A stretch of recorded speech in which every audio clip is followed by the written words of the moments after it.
From Beyond Marketing, it's the 20-Minute Call, a podcast about the dreamers, boundary pushers, rebels, and champions of the skydiving industry. Each episode is a narrative journey highlighted by the highs, lows, and luck that the skydiving industry delivers, as told by the most influential people within the sport. If you've ever dreamed of becoming a skydiver, perhaps opening a drop zone, or becoming the next world champion, check out the 20-Minute Call hosted by me, James LeBarry. Today, I have the privilege of welcoming a true legend in the skydiving world, Brian BK Krause. BK's career spans both military and civilian success, with over 23,000 jumps to his name. He's widely recognized as the driving force behind the Golden Knights' resurgence in 8-wave formation skydiving, leading the team to reclaim their dominance on the world stage. Under his leadership as captain and player coach, the Golden Knights achieved a silver medal at the 2010 World Championships, followed by gold at the 2011 World Cup and the 2012 World Championships. In addition to his own competitive success, BK was instrumental in establishing the all-women's Golden Knights four-way team, which went on to win a World Championship just 4 years after he helped get the team off the ground, a true testament to his leadership and vision. The Golden Knights' success continued after BK's departure, with 3 consecutive World Championships in 2014, 16, and 18, all tied to what he started. In 2019, as a civilian, BK joined his Paraclete XP teammates to capture gold at the U.S. Nationals, triumphing over his former team.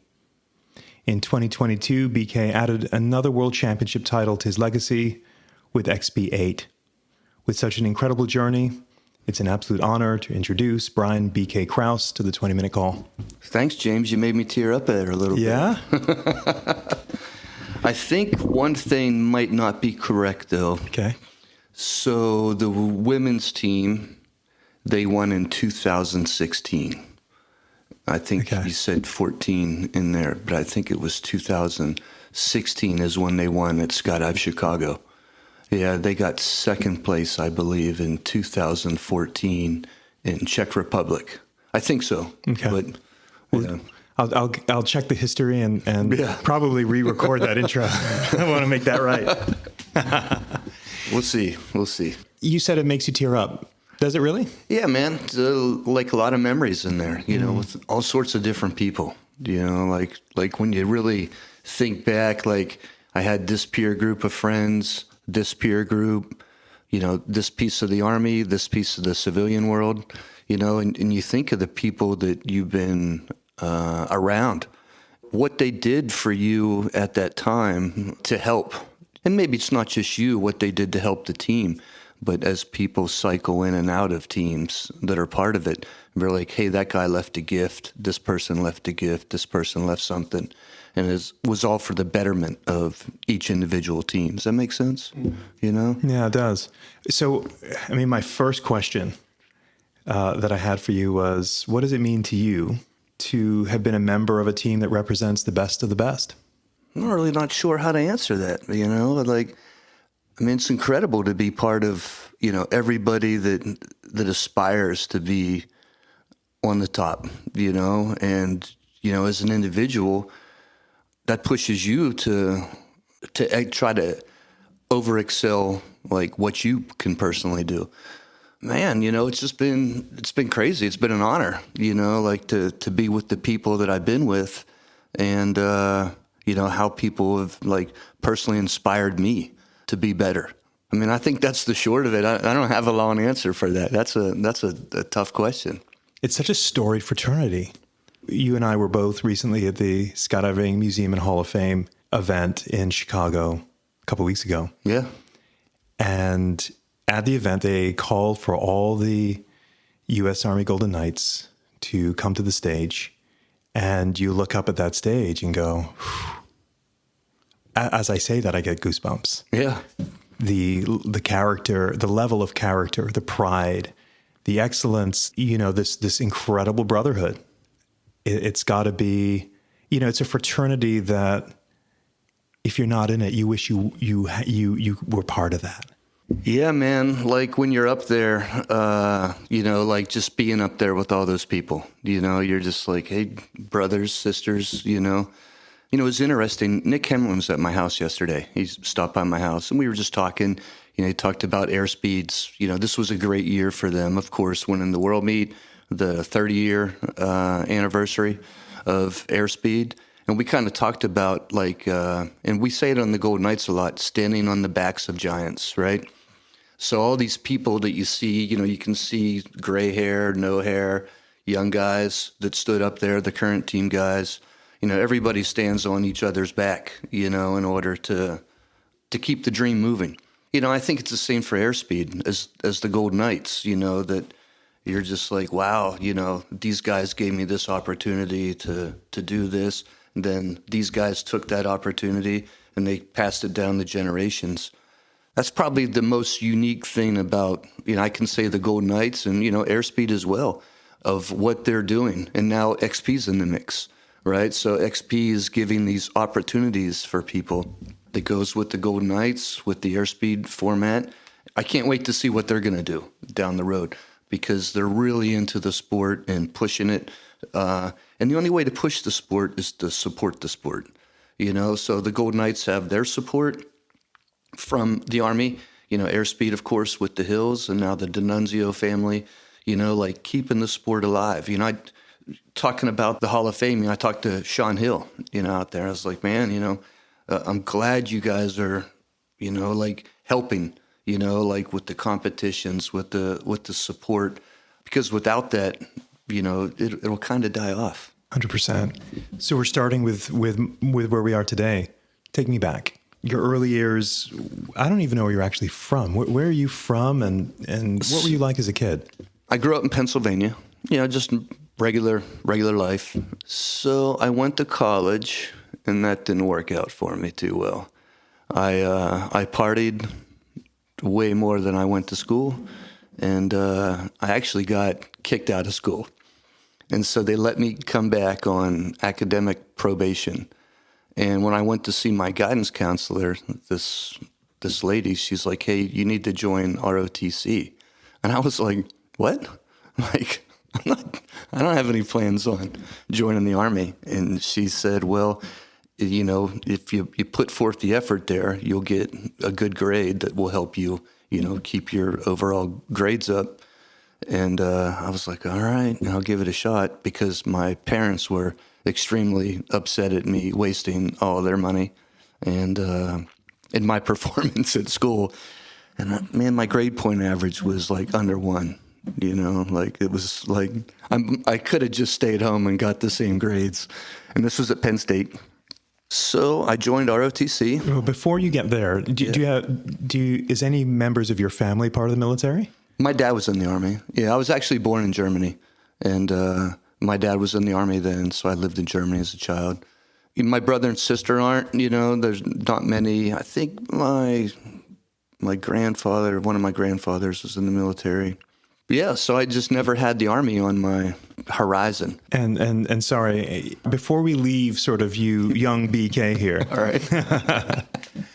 Before we leave young BK, did you have any, even though you didn't perform to your full capability in college, were there any glimpses of your leadership skills younger? Because you are regarded as a great leader of men while being in the Golden Knights. Was there any indication of that we could see early on?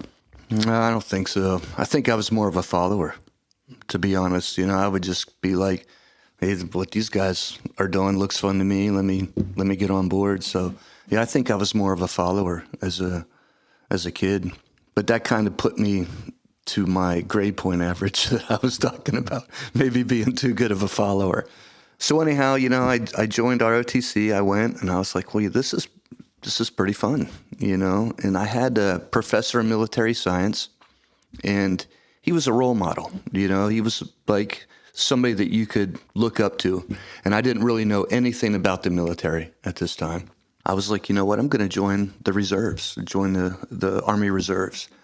And I kind of needed to do it for two reasons. One was my parents, had cut back my funding, because I wasted all their money at school, and I needed to provide my own funding, and the reserves would pay for your college education. So I joined the reserves. I went to basic training, came back, and went back to school. It basically gave me a jump start on life. I wasn't in trouble, but I was probably on my road to mediocrity. How about that? Like, I wasn't going to go down a hill.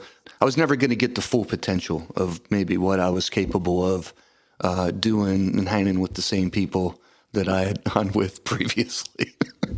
Before you joined the military, what did you think you were going to do for your life? Racing motorcycles. I was just, dreamer, I can do this, I can do this. I went to school at first to be an architect. And I was like, this would be something that I could see myself doing. But then school became just a hassle, and it wasn't fun. And it really wasn't until I joined the Army Reserves that I was like, man, there's more stuff I can do in my life. And then after I was in the reserves for a while, then I was like, I'm just going to go active duty, And I think my parents were so happy that they saw me get truly inspired to do something that got me out of my little town. What about it inspired you? Because I'm a civilian, never served in the military, but it's intimidating to me. When you look at basic training and you're getting your ass kicked, and you mentioned when you were in ROTC, it was fun. What about any of that was fun, and what about it inspired you? I think it was the people around me, and I mean, I think that's a huge case for anything, is when you have within a group of people that everybody's trying to excel, and trying to teach each other, and that's kind of a cool thing about the Army. They call it train the trainer, right? So one person gets to know something, and then it's his job to push it down to, the junior people. So whether it would be knot tying or, whatever you learn in ROTC, they start to give you the basics of leadership there on how to be more than just, oh, do this, but now you have to be able to explain things to people. You need to find 10 different ways of saying the same thing. So this person understands it, this person understands it. And I think that's what finally got me going. You had joined the 82nd Airborne Division. Did that happen as soon as you came in, or what was that process? When I came back, I wasn't airborne qualified when I was in the reserves. So I joined full-time, and I went right to airborne school. And then I went right to the 82nd. I was able to choose where I wanted to go. I had another childhood friend. His name's Charlie Good. He was in the 82nd. He was actually a trumpet player for the 82nd Airborne Band. He told all these great stories when he would come home about the 82nd. And I was like, well, Dave, that's the place for me. It's great seeing him. He started out as a trumpet player, became Special Forces, and to see the same sort of kid that I hung out with, that we were about in the same, we were with each other all the time, and to see what he's become through the Army, what it's given him as a leader, as a person, as a patriot, you can see where the Army has influenced him as well. Yeah, incredible. So I got to the 82nd, and I was like, okay, this is great. And I know we're talking about skydiving here, but I had never seen a skydiver up to this time in my life, like a true skydiver. And when you graduate airborne school, they have a team called the Silver Wings at Fort Benning, and they do a demo into the graduation. I think it's graduation. And I was like, man, that looks totally cool. And then the skydiving thing just kind of faded away. It just kind of faded away. I kind of got into my new job in the 82nd. I loved it. If you're a DZO or DZM listening to this podcast and you're not using Burble, I've got a question. Why not? If the reason is price, what's the cost of your time? Other booking and manifest softwares are a one-size-fits-all. Burble was built from the ground up by a DZO for DZOs to maximize efficiency. Now isn't that nice? There's no software that compares. Choose Burble. Burble. One of the things that is very impressive is, per the Department of Defense, the mandate for the 82nd Airborne is to be on call to fight anytime, anywhere, at the knife's edge of technology and readiness. That sounds badass. Yeah, that's great. It's great. It was a good place for being a kid. You know what I mean? Like, I got good instruction there, from people. I had good leaders there that kind of gave me pretty good instruction on how to be successful, and started with being in shape. That was one of the things that was pushed. Hey, man, if you're in shape and you can max, it's called the PT test, physical fitness test. And you can max the PT test and your uniform looks good, like you're 3/4 of the way of being successful. And I was like, noted. I'm gonna do that. So what was your job at the 82nd? So I was actually an RTO, a radio operator for the commander, and I worked in the motor pool as well. And then I worked in operations. I did, just whatever they wanted me to do. I had a friend group there. And we just talked all the time. Of course, you're a young dude. You're drinking beer in the barracks. You're going out. You're living life, We talked about skydiving. Oh, we need to do this. And I don't know if I told you this before, but MTV Sports was the show that was on then. And I think her name was Gabrielle Reese that hosted it. They went skydiving. And we were, in a barracks room, drinking beer, watching TV. And I have a friend, his name's Marco Villarreal. And in fact, I've not heard from him for a long time. And he just reached out to me on Facebook Messenger just a couple months ago. It's like, hey, I met somebody that, that knows you from skydiving. And it was like a great time for us to reconnect. But he's the person that truly inspired us to jump. Because he's like, man, we're just a bunch of wusses. All we ever do is talk about it, and we talk about it, and we never do it. He's like, we're doing it. And he kind of got pissed off. So sure enough, we all signed up for the static line course through the 82nd Airborne had a school.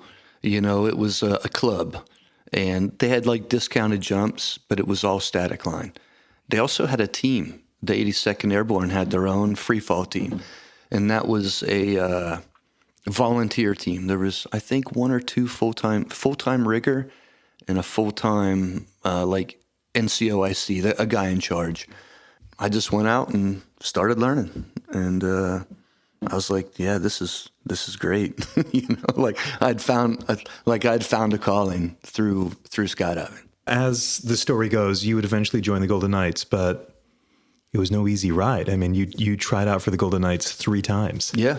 Tell us about that. Well, I just talked about the 82nd team. After I got off student status, and I think I had 50 or 100 jumps, I got onto the 82nd team.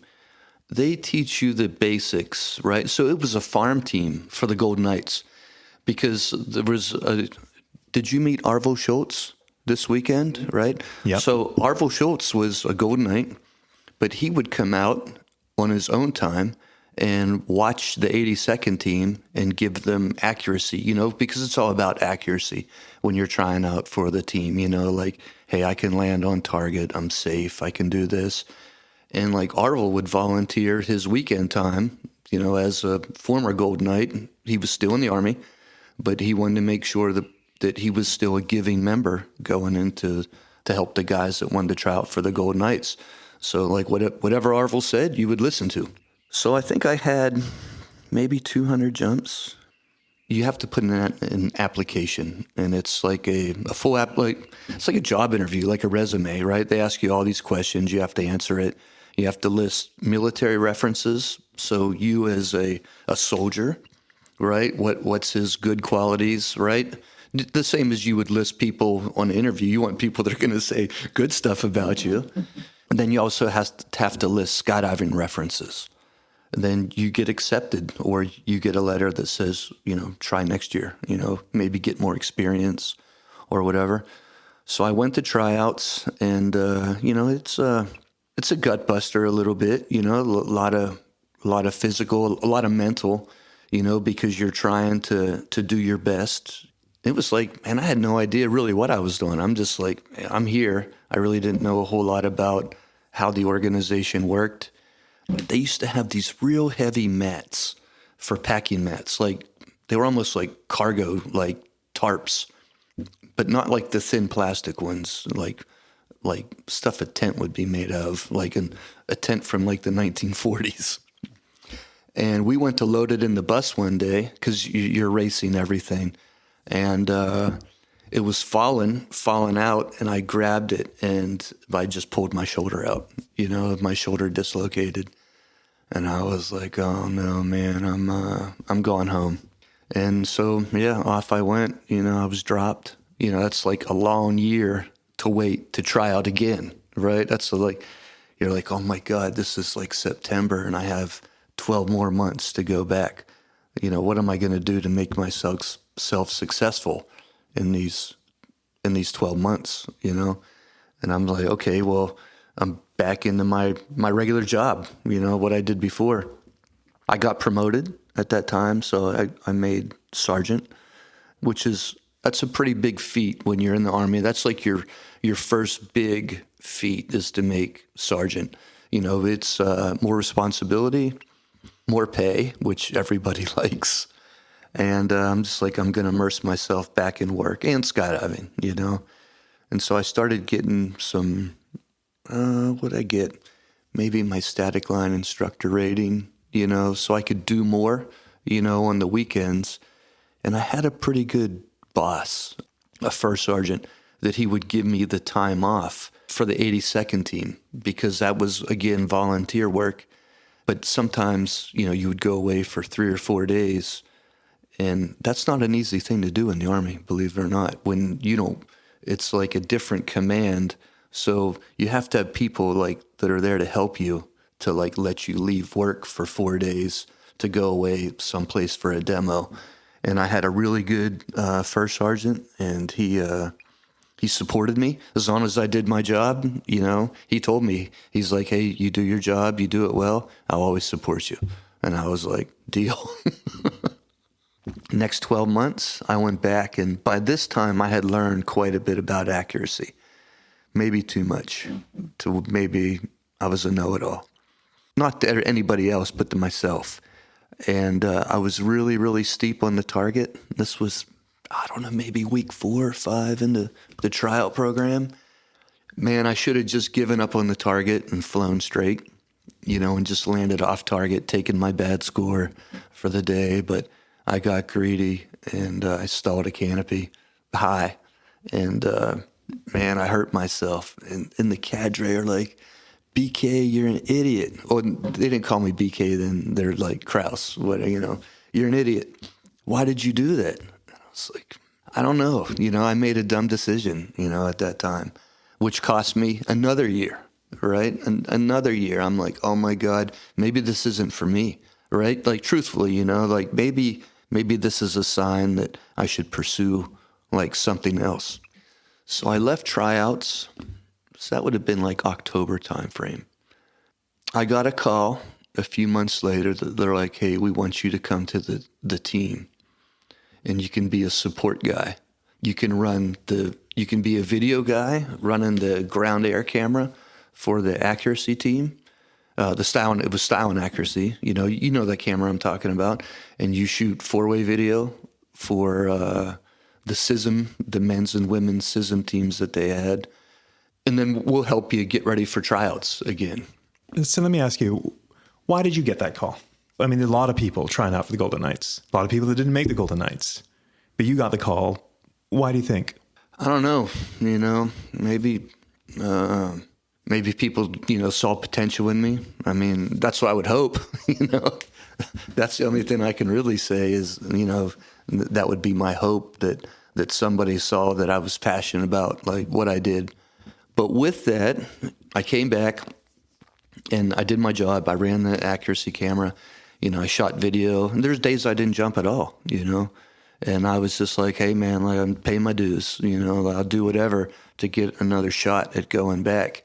You know, like I had everything, but I wasn't legit. Even though I was on the team, you know, like I never really made it through the fraternity, you know. Did the guys make you feel like you weren't legit, or was that your purview? It's both. Yeah, it's both. You know, like it's that was at that time. You know, remember this is quite a long time ago. You know, and I don't know how things are today, but that's how it was. You know, back then. And I'm like, all right, man, I just gotta, you know, just you know, do my time, keep myself fit. You know, because in anything, the better shape that you're in physically, the easier things are. So I was fit. And I had got quite a bit of jumps, you know, and I think I had, by that time, 1,000 jumps, you know, which, and coach jumps. You know, there's a difference of 1,000 jumps and then 1,000 coach jumps. You become better because you have somebody looking after you, right? So I went to tryouts and, you know, made it through tryouts. Everything was, you know, I was like happy. I'm like, yeah, finally, you know, I finally did this. And then, I went to the accuracy team. So that's where I started off in the accuracy team. I really enjoyed accuracy. In style, I didn't really like doing style, but you know, accuracy was fun. And then the 4-way. There was a guy, I don't know if you know the name Keith Walters. Did you ever hear his name? I've heard his name. Okay, so he was the XO of the Golden Knights at that time. He was into doing 4-way. Just for fun. You know, his wife was a jumper, he was a jumper, and there was a CSL meet at Chester. And he's like, hey, you're going to do 4-way. And I was like, I don't know if I want to do that. You know what I mean? But he's the boss. I'm like, okay, I'm doing it. And it was like the best time I ever had. You know, I did, you know, just 4-way in the tunnel a little bit and for fun, but never like competing. And I didn't know what I was doing. You know, let me just tell you this, you know. I didn't really know what I was doing. But that there probably was a catalyst for me to start steering me away from the accuracy team, just because I was like, this is fun. And there was a lot of people at those CSL meets at that time. You know, I mean, they had quite a few teams. We'd go to Chester, to Lewisburg, you know, and so Wallace had one too. And maybe we were at Wallace. He was at Wallace or Chester, I can't remember. But I was like, man, this is great. And, you know, I want to do more of this. Sometimes I would shoot video for the 8-way team. If their video guy was down or whatever, I'd shoot video for the 8-way team when I was on the accuracy team. And they were the world champs at this time. I could see, like, I want to be part of this. You know, like, I want to be part of these guys. In booty suits, you know, I know this sounds funny right now, but man, like, you know, like, I just remember seeing these dudes, and I'm like, yeah, I need to find a way to get here. So 8-way had your eye, even though you were dabbling in 4-way at the time. Well, yeah, 8-way ultimately had my eye, but, you know, the team really wasn't doing 4-way. The 8-way team would break apart and do, you know, 2 4-ways at the meets. But the SISM team did 4-way. So they would only do 4-way. They would train just a little bit throughout the year for the... Do you know what SISM is? I was going to say, I'm aware of what SISM is, but I think a lot of our listeners have no idea what SISM is. Can you explain that? Yeah, so SISM stands for Council d'International Sport Militaire, and that's basically a military Olympics that was started after World War II for nations to come together in sport because they had been in battle for so long. So everybody that was, you know, we were in battle with, now we need to be friends with, right? Because the world changed. So it's basically the majority of the normal Olympics mixed with some military-specific events, and parachuting being one of them. And at SISM is 4-way, style, and accuracy.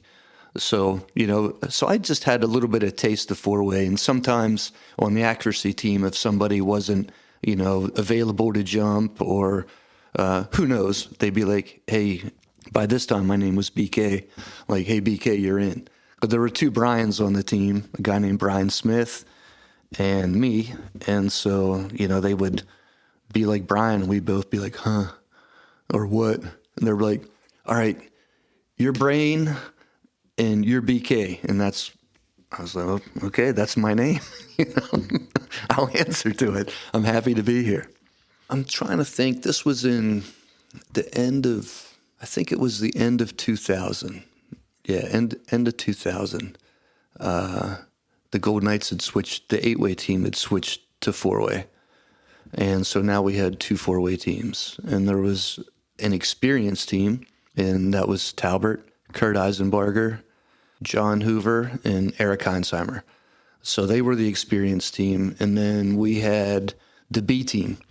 That was me, Jason Harris, Brooks Weiner, and Tim Reynolds. We were the B team. And so I was like, this is the greatest thing ever. Like, man, I am doing 4-way. I am doing 4-way. And we were the scrubs, we were learning. And then at the end of the year, it might have been the summertime, like I did my first 8-way camp. And because, the Nationals was coming up, in September. We're like, we have to do some 8-way to give it a shot. And the team had been, focused on 4-way for that year.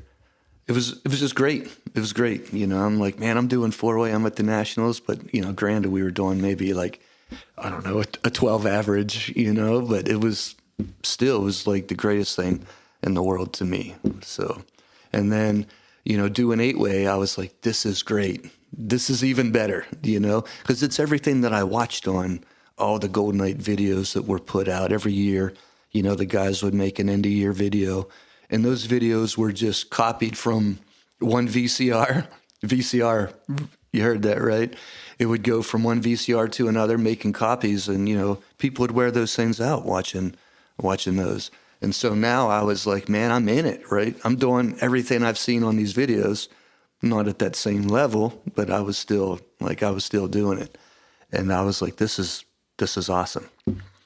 Then we went another year of 4-way. This went into 2002 at Skydive Chicago, where the Golden Knights won. Really, they won their first 4-way nationals in quite some time.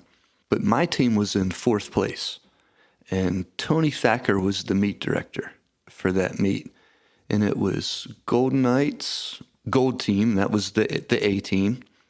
And then it was Magic, Airspeed, and Golden Knights Black, my team. And we were all on a Twin Otter together. And I'm like, man, I'm on the same, on the same airplane, because, they reverse jump order, right? So it was the top 4 teams.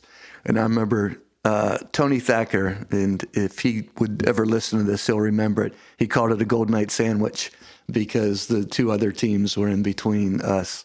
And I was like, man, this is great. And I think we did an 18 average, which, it was great, at that time. We're like, we can see our improvement. We're up and coming. We're going to go forward. And then I think it was right after the Nationals, there was a World Cup in Spain. One of our guys got hurt on a motorcycle, and we took Paul Rafferty with us to be the sub for him in Spain. And then shortly after that, our 4-way team was turned into an 8-way team. I want to mention 2 things. I want to talk about Paul Rafferty here in a moment. But one of my guests on this podcast, mutual friend of ours, Shannon Pilcher, who shares that one of his all-time career highlights was winning the 2005 Nationals at Skydive Paris. I think he was with Deland Fire. Yeah. And what made that victory so sweet for him, it was an 11th round jump off to beat the Golden Knights. Yeah, it was my team. And it was your team. Yeah. So here is one of the highest moments for Shannon's career, but I've also heard you talk about that meet as a really tough loss. Yeah, for sure. So we had John Hoover and Brooks Weiner were both special forces on the Golden Knights. If we didn't win, they had to go back to their respective special forces groups. Man, we just had such a great dynamic on this team. We loved being with each other. We were at work early together. We jumped hard together. we were making, I think we made 1,300 jumps like in 2005. But the problem is we didn't go anywhere to compete. We were a little under budgeted that year, so we didn't go compete. All our competing was what scores we saw that we were doing at Laurenburg Drop Zone, that the other teams were doing. And that was like the Molesky meet, maybe the Shamrock Showdown we might have went to. I don't think we went to the Valentine's meet. So we didn't have the pressure put on us, like the screws put to us and pressure. So everything we were doing there was no pressure. We were just having fun, but we were killing it. So like the fun just kept things running. We got to that meet and we had a visitor from a higher command than the Golden Knights. And this guy, he brought out a victory cigar and he was a buzzkill. He was just a total buzzkill. It was my command was there, and like one of my, a sergeant major that became one of my best friends named Ike Eitenauer, he was there with us, and we just could never get it lit up. Even in training, we couldn't get it lit up. And I don't know what happened, but it just didn't happen. And when you say you couldn't get it lit up, just couldn't get into sort of a flow. Yeah, there was just no flow in any of these jumps. And then we started getting it a little bit, and it was a little bit, I think, I can't totally remember everything, but, have a good jump, have a bad jump, 2 good jumps, not a good jump. And, of course, we went into that round 11, and it was a fast jump too, And do you remember how you felt being on that plane? Yeah, I mean, like, uncomfortable, you know what I mean? And if Craig was here, Craig Gerard, he'd be talking about like how great round 11s are. And I wish I had his mentality on that because I didn't see it as great, And I think I didn't see it as great is because I didn't want to see my team go away if we lost, because that was the end, right? They were very upfront. If you guys don't win, these 2 guys are gone. And I'm like, man, I just had the best 2 years of my life with the 4 of us. I don't want to see them go away. If you're a fan of the 20-Minute Call, I'd like to personally invite you to become a member of a budding community on Patreon. By becoming a patron of the show, you can join me behind the scenes to discuss options for future guests, chat about things we've already heard, and gain access to some show swag. Details on how to become a patron can be found in the show notes. I'd love for you to join me. Okay, on with today's show. BK, when I first mentioned it, and I could be mistaken, but when I first read the sentence of setting the scene, Shannon Pilcher's victory, your tough loss, I feel like you got a little glassy-eyed as you literally transformed yourself back 20 years ago, almost. It means a lot. Yeah. Yeah, I think it was live judging too, and man, we stood up on that stage and we actually were having a great jump. And then we had a little bit of a glitch and it just came off track. And, I talked about Ike, the sergeant major. He's like, how did it go? And I'm like, not good. And have you ever jumped in Paris? You got to walk across the runway. So basically, I got promoted to team leader after round 11, walking from the drop zone to the packing area. Ike's like, hey, you're the team leader now. And I was like, oh, God, what am I going to do here? But we had to keep it energized because we were going to 8-way next. And at this time, we brought back some former Golden Knights, Kerry Mills, Vern Miller. I think that might have been the only 2 guys we brought back to come together and do 8-way. Kurt Eisenbarger, he was on the tandem team, so we brought him over. And then at the end of 8-way, Brooks and I think it was right after 8-way, Brooks and Hoover, I think they got on a plane and went home to start training back to their other jobs. So it was like we had this great thing, and all of a sudden, boom, it's done. But yeah, it was, I mean, it was a tough meet, I think we thought, not in arrogance, but man, we were just doing stuff that was never done before. And when we were looking at our scores and like, we were being like quality judges, we weren't giving ourselves anything, we were just out to push and push and push and push, but we just couldn't do it when the pressure was on us. So we set ourselves up for failure. Let me ask you, with something that proved to be very helpful to Arizona Airspeed was having a sports psychologist. I think it was Dr. Bob Moore, if I recall. Did the Golden Knights have anything like that where where there was sports psychology and how to get quiet when the pressure is on and not allow the mind to get too busy or loud? Is that something part of the recipe with the Golden Knights? We had a sports psychologist come in. I want to think that was like maybe earlier in my career, in the four-way part. He talked to us, and I think everybody took stuff away from that, but was never finished up on. It's like, okay, we tried this, but I think there's value in that. Man, I'm not sure, like if I could just take us back in time, I'd be like, hey, like we're going to go to this meet, and this meet. Please command, find money for us to do this, to help us be successful. If I could turn back time. But it was also a good energizer, like losing, as terrible as that sounds, like you can always learn something from losing. There I was like, you know what, man, we need to go back to 8-way. That's when I like really had the big plan back then. But we got to keep running with 4-way. We don't have the people, right, to do 4-way with, or to do 8-way. So we had 4-way, and so at that time it was me and Matt, Angela Nichols, who I'm sure you know, and of course Sean Sweeney. And so we started the 4-way thing again. The accuracy team was still going. I think that takes us to 2008 maybe, or 2007. Airspeed handed us the 8-way bid, for no other words, and we teamed up with Fast Tracks at that time. We gave it a shot, trying to train with civilians, on different schedules, which was tough as a Golden Knight because, you have Monday through Friday, you're going to jump, you're going to do this. But then we had to start looking at different people's schedules, which is challenging when you're not used to it, And so we did it, and then we had Thomas and Doug. John Hart started for a while with us as well. That's Thomas. Thomas Hughes. Mm-hmm. Yeah. And Doug from Sky Systems. Yeah. I can't think of Doug's last name right now. Gar? No.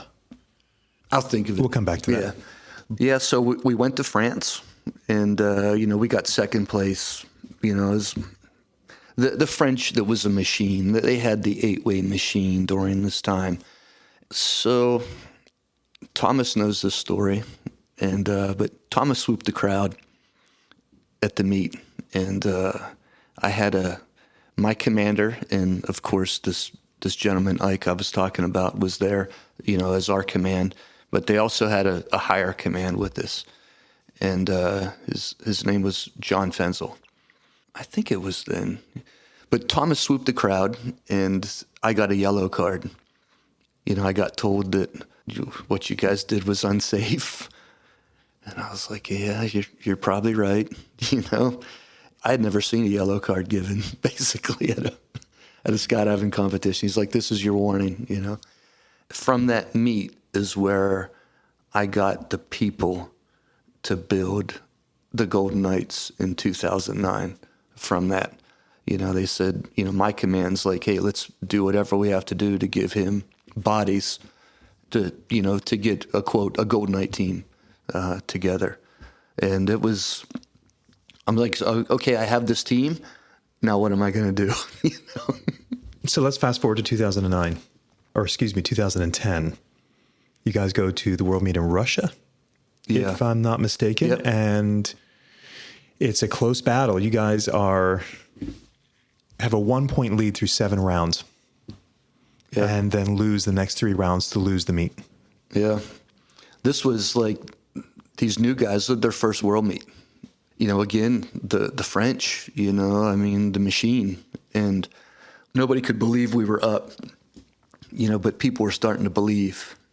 We had a couple jumps get away from us. It was the last round, and it was a jump that we couldn't make points up on, but we were secured in second place. And I'm like, man, let's just go for it. Let's just go for it. And we exploded. But you only had one choice, you know what I mean? Like, are you just gonna, how do you want to die, in the fight or, huddled up somewhere? And, we're like, man, let's get in the fight. And we exploded and lost. But that was actually a great moment right there, because I've mentioned his name to you before, Martial Ferre, French, 4-way, 8-way, man, he's a legend. And they brought us all beers because they never expected us to be as good as how that team performed. And they had beers waiting for us when we landed after we dropped our stuff over, as, just to be sportsmen. And I remember I gave them, like the coins. Martial calls it a medallion, but like I gave all those guys Golden Knight coins. And we started a friendship there, because previous to that, there's a lot of animosity between those two teams, the French and the Americans. There wasn't much love. And I had heard about that all my years of being early, like my earlier career, that, hey, these guys aren't our friends, right? And you could see it from them when we were like on the field together. We weren't their friends. But Martial, that day, he made a connection to where we became, like, that day I became a friend of his. And I think the French and the Americans, they formed a connection that was lost, because all these teams were going on what they knew in the past too. Oh, yeah, the Americans, and all the Americans are like, oh, the French, And that day it was kind of settled. So, like, I'll always be appreciative of him for what he did to those two teams. And I think that helps translate even more in the community when people see that, hey man, we can battle each other for 50 seconds, but in between that, let's hang out. It brings to mind, Craig Girard coaching the Russians. What I love about the sport is, despite all world politics and all that's going on around us, on the field of competition, in between rounds or after the meet, you can have a beer together. Yeah. Because at the end of the day, we're all just human. I always appreciated about Craig is he never made any apologies for it. They were his friends and had battled together. I always thought that was pretty cool. Yeah, Craig's great when it comes to, just knowing people and just being kind. Doing a team in 2023 with him, I mean, it was great. I would show up. I'm always pretty early to work. I'm normally one of the first guys to work, and Craig was beating me there. To work, and we'd come in the team room and we'd just talk. Man, I really just got to know him, because I had known Craig, but only known him to say hi to him, hey, how's it going? Maybe have a beer. But I got to know Craig in 2022 when we were training in Eloy, and then, of course, being on the team with him in 2023. And I love my time. Anytime I'm around him, I enjoy it. And so, like, when you and I were together at the PIA meetings and we sent Craig a text message, he loves it. It's always great to be around him. He's the greatest ambassador. Yeah, not just for skydiving, I think just for being a human being. Yeah, I've told some people, man, I need some more. Like, I need to do more of what Craig does, but unfortunately, I try and then it goes away. So, 2010, you guys, it's a close battle with the French. And I should mention, I was looking at, the results from the world meet last week in Beaufort, and, the French aren't there in 8-way. And I was thinking to myself, it's a shame because, when you hear the great story of Dan BC and the early airspeed 4-way team, it was always it was like the big, prodigious, the big bad French. We got to beat them. You're subsidized by the government, and we're just that civilian team, and we're going to, try and get after it. And then you guys battles with the French, and, it's a shame that I'm not seeing them, on the stage. Yeah, it's really sad, and I've talked to Marcel Ferré about that because, like, the sport needs it. And I think without the French and now the Russians not being here, it does open up, like medal positions for other countries, which is great, that other countries can be involved in this and get some hardware, from a world championship. But man, like, we really need the French to get an 8-way team back together. And, hopefully the Russians can compete again, in the future, because man, you need that in the sport. It's tough to compete against yourself, and like XP8, man, they did a fantastic job competing against themselves with no pressure on them.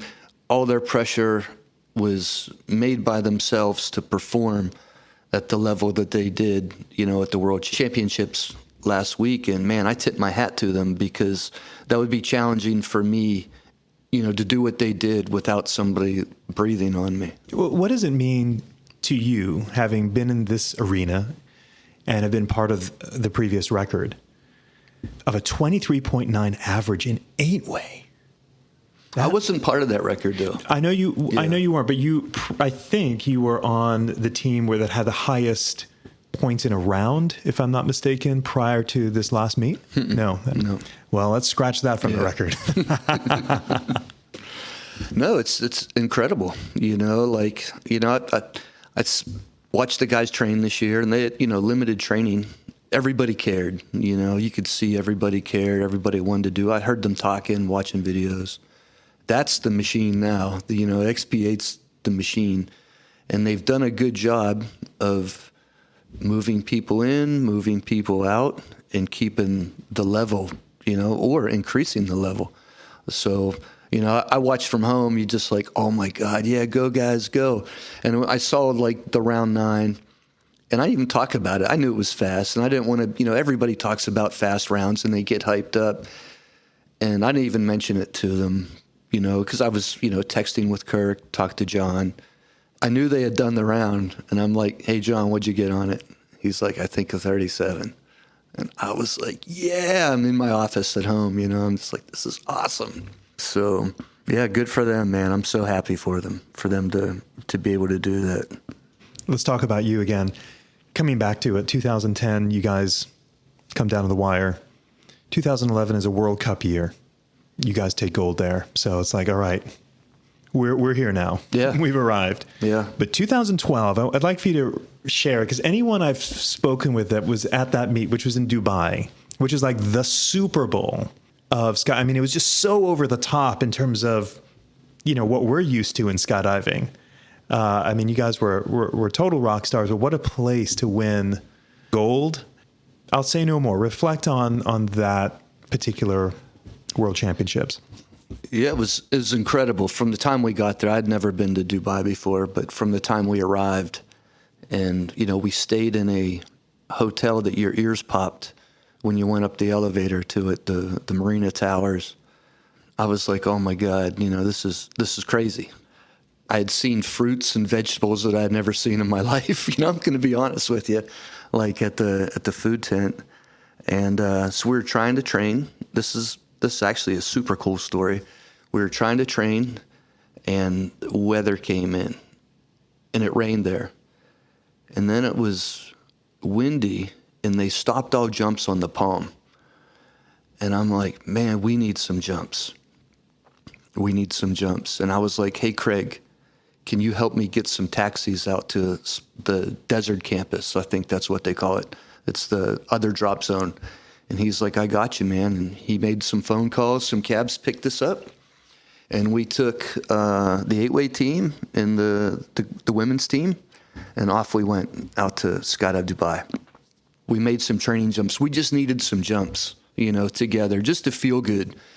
I want to think we made 3 or 4 jumps out there. We're trying to figure out people to pack. They were getting ready to close. It was kind of like chaos, but it was controlled chaos. And I'm like, hey, we need to get a ride home, because I want to think it's maybe a half-hour ride. And the guy that was running that happened to be a guy named Raul Bocanegra, who was I think he was a 7th group guy. And I remember him from my younger days skydiving. And I was like, hey, Raul, can you help us get some cabs to get home?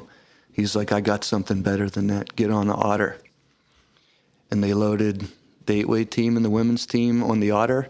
And we flew down past all those high rises.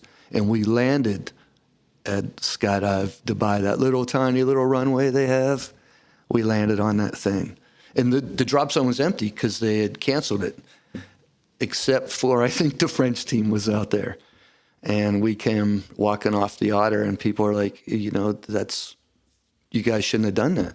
Like, it's completely, I don't have a problem with it. We went to another drop zone to train. This one was closed. We went to another one. Then the battle started, you know what I mean? It was a full jump, and the jumps were going well. We had a couple jumps get away from us. We had, we performed, we overperformed, and we underperformed. But we just seemed to hit a stride. And I remember, I think it was after round 7, I think I had everybody in the room of somebody, and I'm like, hey guys, man, like, we need to be together.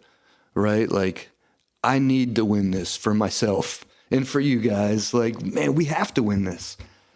And there's some backstory of this too, which, man, I was getting phone calls over there, like wanting me to come and do public appearances at schools.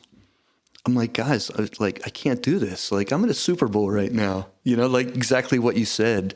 I'm like, I can't like break away, like 8-way would either start in the morning or the afternoon. And I'm like, I can't do it. And so like I called my boss at the time, and I'm like, hey man, I'm getting leaned on from the ambassador basically over here, like to come and do these social engagements. And he's just like, man, just worry about jumping. And so I'm talking to this guy that's coordinating, and I'm like, hey, listen, bro. He's a senior to me.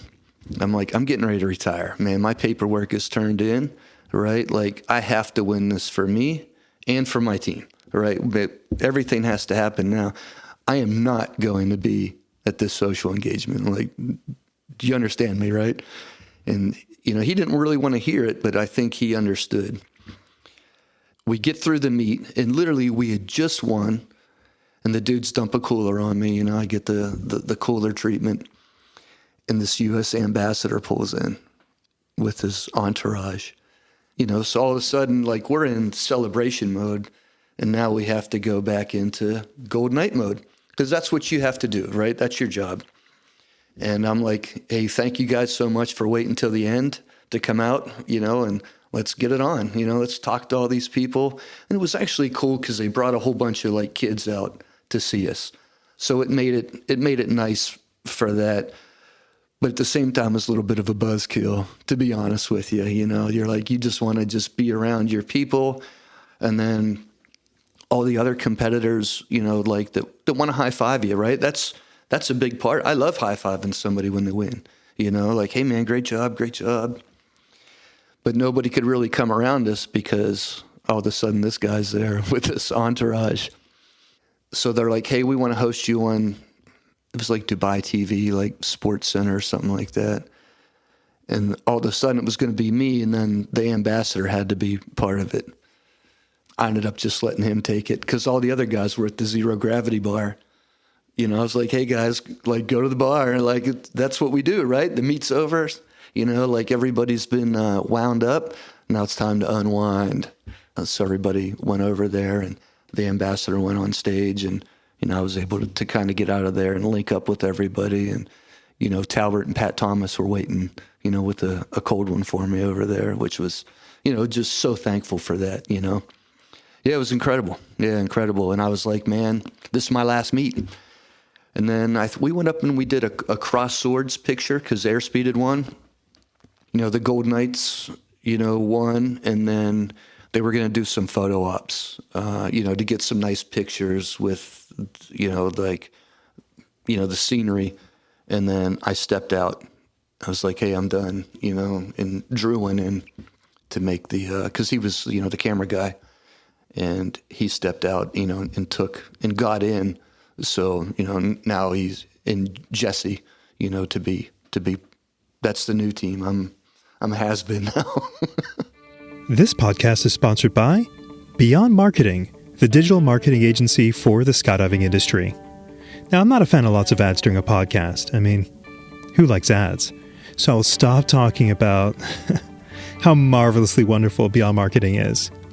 But if you're curious about what the amazing people of Beyond Marketing do to help drop zones and manufacturers thrive, then you should check out their website at dropzone.marketing. That's dropzone.marketing. Wow. BK, what a career. What a way to end it. Yeah, for sure. Yeah, couldn't have worked out any better. Of course, you would go on to, civilian victory with XP8, but I want to read to you a couple of quotes. In my own mind, I'm calling these BK-isms, and I would like for you to comment on them. So I've read a few quotes, and it sounds like you've been through the school of hard knocks since you did not finish at Penn State. Yeah. Having been through Golden Knights 101. But here's a few quotes. Quote, whenever you think you're giving 100%, your competitor is giving 110%. Learn how to be comfortable when you're uncomfortable. Don't sweat the small stuff. Be ready for what you're getting into. To be a champion, you have to put in the work. I mean, that's all I get goosebumps, particularly on that last one. That's all such sage advice. That's also so much wisdom, hardened through time. You went from follower to a leader. Just tell me a little bit about where those quotes come from and what they mean to you. I mean, they're not my quotes. They're just stuff that's come from, little slogans putting up on the team room. And, people just write stuff down, but man, everybody just buys into that. I told you Nick Hemlin was at my house yesterday, and we were talking about pain, right? And that's the only thing humans respond to. I'm serious, is pain, right? And it can be mental pain and physical pain. And we joked around the mental pain of losing, right? Of doing all this work and losing, and that's pain, right? But you need to switch that pain. You need to take one pain, make the driver of a second pain, because it's painful making all them jumps, right? It's painful in your body. It's painful in your mind. But you have to find a way to connect those two in order to really to move up. So you use one as a pusher for the other, right? So you use mental pain to push physical pain, or a mental pain of losing to push you to perform even more. Man, it's like on the quotes is just, man, getting everybody to believe. That's probably the biggest thing, is just getting everybody to believe in an outcome or a schedule or a plan or whatever. And sometimes you can just do it through just little quotes like that somebody wrote up on the wall. Matt Davidson's good at that as well. Just coming up with, something he would read, he would write up on the board. We had a board up there with just lots of different stuff on. We had a guy named John. I can't think of John's last name, but he was our ground control guy on the Golden Knights. And he put, through these doors walk the greatest skydivers, is it Notre Dame? Is that who has that? When you enter, and he put that up there for us, so you had everybody bought into the same thing. And the same for the women's team, right? I mean, we were all together, so we're talking about the 8-way, but those women's team trained side by side with us on the 8-way. So the whole time going back to Dubai, man, we're thinking about 8-way, but everybody's rooting for the girls too. As much as you're rooting for yourself, you're rooting for them, because they put in all the same work we put in, they put in, jumping in, whatever. Hey, we're jumping. They bought into it as well. And they were so close to winning in Dubai. And that was like a 2-year, I think they started in 2010. And so that was 2012. So I don't even think it was 2 whole years. If you interview Jen, she might be able to her memory might be a little bit better than mine. It was all of us, just the 8-way team happened to win in Dubai. The girls got, second, but the win was together. Does that make, you know what I mean? You kind of get what I'm saying? 100%. 100%. So, BK, when I read about you, and, there's old Sky League articles out there, credit to that. There's so much history with the Sky League website. And I feel like in you and I talking, I feel like there's an evolution of you. It's like, if you work really hard, you'll get an outcome. But my feeling is that your evolution is, I don't want to say that you softened, but like greater awareness of what it takes to be a champion. Evolve from, we're going to be hard-nosed, we're going to just put in 100% effort or 110%. But there's other intangibles that I feel like these soft skills seem to have emerged in both leadership and bringing people along versus just this mentality of everybody just work hard. Work hard. Am I right in my perception of you? Yeah, I agree with that. So there's a gentleman named Scott Rhodes. The Gold Knights was really, really winning during his tenure as the team leader. And he was very strong-willed is probably a good word to say.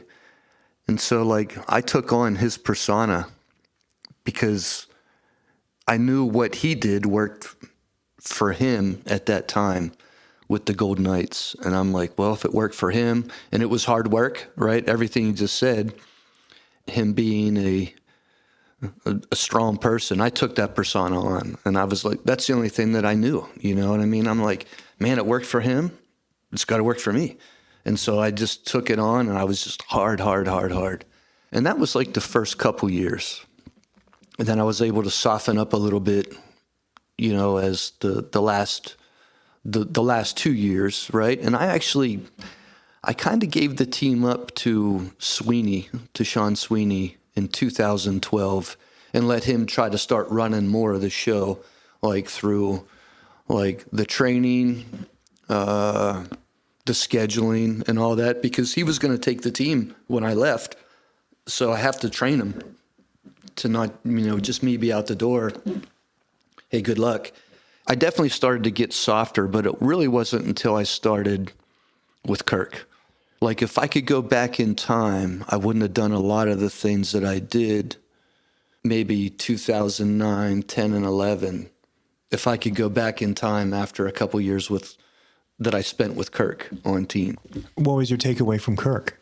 It's just different information, different ways of doing things, just operating. When you're on the Gold Knights, it's your job, right? It's your job and your passion. Like somebody like Kirk or like an airspeed guy, I think there's sometimes maybe more passion than job, right? And it's your job in the Army. Hey, this is what you get paid for. This is what you do. I think on the civilian side, it took me a little bit to understand, there's different ways of saying things and doing things with the team, even pass the rock, There's no pass the rock on the Golden Knights, really. We tried it a couple of times. I don't think it worked out too well. Not that it doesn't work out now, but back in this time, it just didn't seem to work out. It was just hey, somebody's in charge, and that's the Army. Hey, I'm in charge. This is how we're doing things. And there can be input from other people, to help shape things. But at the end of the day, it has to be one guy in charge.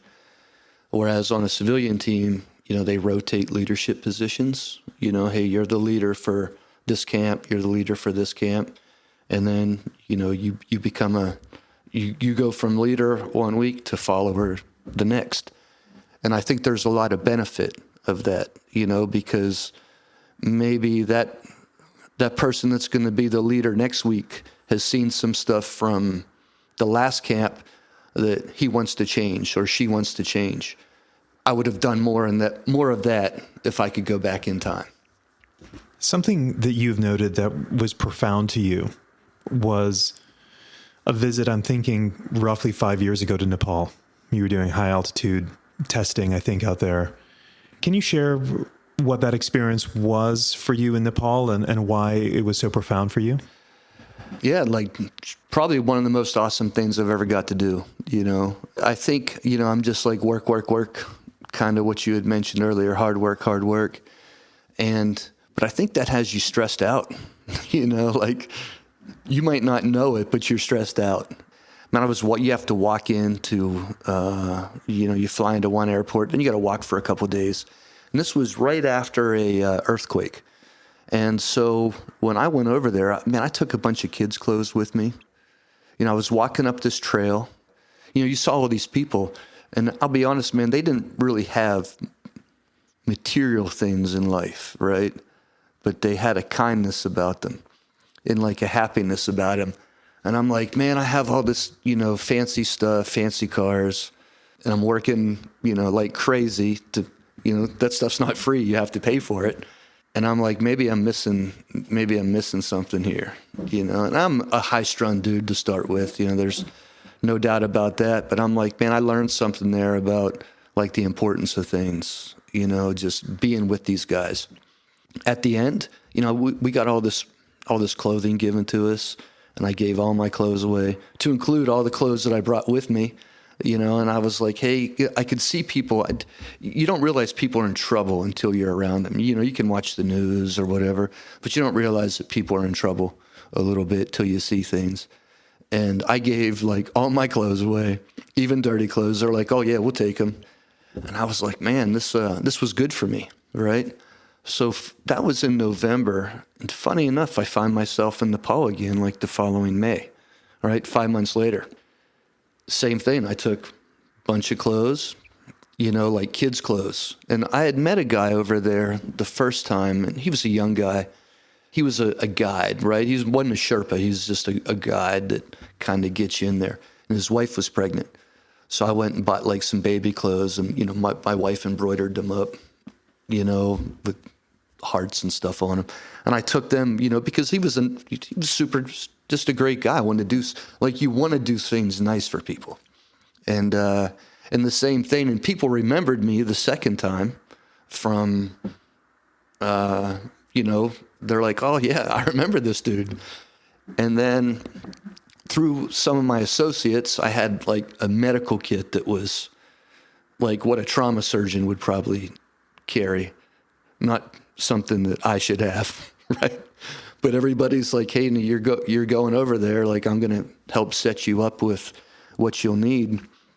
And we were at I can't remember the name of the place, but it's like the highest trauma center in the world. So they take care of all the climbers. So we're leaving, and I have this trauma kit that I definitely don't need in Rayford, North Carolina. I'm like, hey, I want to give you guys this stuff. And they're like, you're a doctor? Doctor? And I'm like, no, I'm not a doctor. But they're like, but you have, and I can't remember. I think it was a French doctor. It's like, but why do you have all this stuff? And I'm like, do you want this? I don't want to answer a bunch of questions, but like, they're like, yeah, like, of course we'll take this. So I felt I was doing something like kind, like something nice for people. Yeah, totally switched me around. In fact, to enough to where I kind of left a career, right? And I was like, well, I was a little bit stressed out, and I'm looking for ways to de-stress myself. And so I left a career and just went back to be honest, a little bit of coaching. And then Kirk and John, they activated me for XP8 for a tunnel competition, and that was like the start of my civilian. I competed as a civilian, but not at the top level. We would get third place, something like that. I wanted to ask you, when you read about Michael Jordan or any top-line athlete in any sport, when you've been at the top, when you've had that success, when you've had that camaraderie, when your name is attached to a team, and then it ends.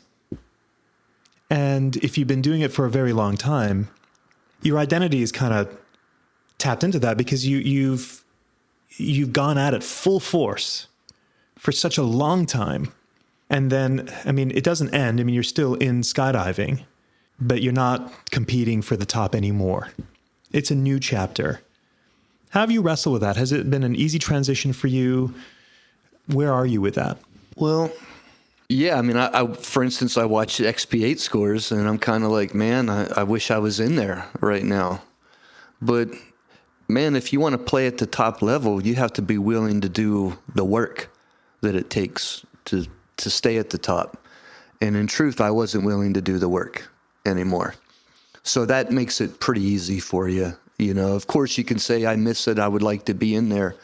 But, you know, there's not a person on the earth good enough to just step in and drive a Formula One car and win Formula One.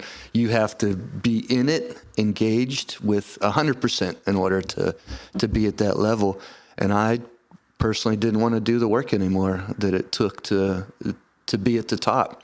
So it actually makes it quite easy for me. You know, of course, you know, you could be like, oh yeah, I could probably still do that. You know, maybe this, maybe that. Now, and I'm just a cheerleader. You know what I mean? Because you want to see your teammates, you want to see them continue to excel.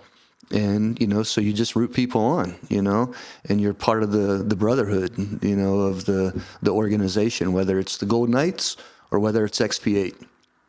So what's fulfilling you now? Where's your focus aside from your job? Trying to be a better person, you know, in my family. You know, I'm part of the Golden Knight Alumni Association with Drew. You know, we're part of the board for the Golden Knight Alumni. Yeah, man, I'm like almost just try to get through day to day, right? You know, like, hey, I made it through today. You know, like, what's tomorrow? You know, there's stuff that I want to continue to do. I like my job, kind of like my schedule now. You know, I travel a little bit here and there.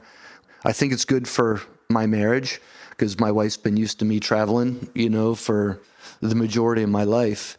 And so it's good for me to break away. It's good, probably good for her, for me to get away. Yeah, man, I'm super happy. Love hearing that. So last question, BK. Can you pinpoint a moment in your life where you either made a decision or met an instrumental person that had you not made that decision or met that person, you may not have had the career you've had? Oh, man. I mean, maybe this guy, Marco Villarreal, that said we were a bunch of wusses and all we ever do is talk about skydiving. Maybe if he wouldn't have blown up that day in a barracks room, I wouldn't have started jumping, you know, like odds are, you know, might not have, you know. I think sometimes I just get credit for success, but it was, you know, like so many other people that made me successful. You know, like there's no one person that's really made a team successful. You know, it's 8 people, 9 people with the video guy. You know what I mean? Like your supporters, you know, the people that you've talked to off to the side. You know, you can't talk to everybody on the team about everything. So, like, for instance, I would use Scott Rhodes. And my son was racing motocross. Scott rode motocross too. And I'd be like, hey, man, like, what do you think about this? What do you think about this? Kirk Werner, right? When I was a Gold Knight, Kirk was my go-to guy. Hey, man, what do you think about this? You know, or, hey, would you mind taking a look at this? Yeah, maybe a single person might have been Marco, you know, that said, hey, like, let's go skydive. But in general, man, there's hundreds of people that have made me successful. It's funny how life is. What if you succeeded at Penn State? What if you became an architect? You know, I think it's funny in that the journey is such that you could look at that experience at Penn State and go, I wasn't my best. For societal norms, I failed. Oh, yeah. But thank God you did. Yeah, I'm glad I failed, yeah. I wouldn't have met my wife, wouldn't have, you know, got to do everything I've got to do. I tell most people when they ask me, without the Golden Knights, right? Like, I don't really know where my life would have went. I pretty much tell everybody, like, all my success was from the people within the Golden Knight organization, right? That's what gave me the gearing in order to be successful in life. Whether it's they taught me how to talk to somebody, or they taught me components of leadership, strength, self-motivation, looking yourself in the mirror, that all came from this person in this organization, this person, this person, this person. Yeah, so without that, who knows what I'd be doing, BK, I always enjoy talking with you. Yeah, you too, man. Always. It's easy. I wish we had more time. I mean, I don't even know where an hour and a half just went. Oh, my God. There's still so much more that we could talk about. But I will say, I think I would speak in saying this on behalf of your colleagues. Thank you for your class, man. Just class all the way through. I'm never been at your level, never competed in your arena, and you've always treated me with respect. And you say, hey, we're all trying to be a little bit more like Craig Girard, but you're your own guy. And it's appreciated because, you could be a world champion with an attitude, and you're not, man. You are the most approachable guy despite your resume. And I thought when I wrote your intro, I can't remember the adjective I used, but I felt comfortable using it, more or less saying, you're one of the greats. And making me tear up, man. I know that doesn't make you feel totally comfortable. Because of your humility, which I think is your greatest quality from the exchanges that we've had, is, man, this guy has been through it all. He's seen it all in skydiving. You've had your highs, you've had your lows, but other people need to talk about your resume. You never lead with it. I appreciate all that you represent. Thanks for having me here. It's been great talking to you. Man, it's been a pleasure. Yep. Thanks, BK. All right, buddy. Hey, everyone. Thanks so much for listening to the 20-Minute Call podcast. Please do follow us on your podcast app so you always have the latest episode, which is released every Monday. If you want to contact the team, our email address is podcast@beyondmarketing.xyz. This episode was edited and engineered by Garnet Znydrick of the YouTube channel Blue Skies Fun Days. Thanks for listening, and join us next week for our next episode.